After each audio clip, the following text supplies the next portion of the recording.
27 జనవరి 2024 శనివారం. ఈరోజు ఆశ్లేష నక్షత్రం. ఈ నక్షత్రంలో ఎవరైతే శిశువులు జన్మిస్తారో వారికి బుధ మహర్షితో జీవితం ప్రారంభమవుతుంది. ఈ నక్షత్రంలో మొదటి పాదంలో జన్మించిన వారికి పుత్రికాపుత్రులు ఎవరి జన్మైనా కూడా దోషాలు లేవు. అలాగే రెండో పాదంలో జన్మైతే ధన నష్టము, తండ్రికి దోషం ఉంటుంది. అలాగే మూడో పాదంలో పుత్రిక జనమైన తల్లికి దోషము, నాలుగో పాదంలో జనమైన సామాన్య శాంతి ఉంటుంది.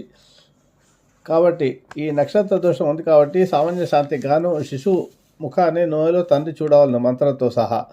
2, 3, 4 పాదములలో జన్మించిన వారికి హోమశాంతి, మహాన్యాసు రుద్రాభిషేకము, నక్షత్ర నవగ్రహ జపాలు, దానాలు, సువర్ణ దానం చేసుకోవాల్సి వాళ్ళ శక్తి కొద్దీ. పురుషుడు పుట్టిన సౌందర్యవంతుడు, మంచి సౌభాగ్యవంతుడు, క్రూరుడు, స్త్రీ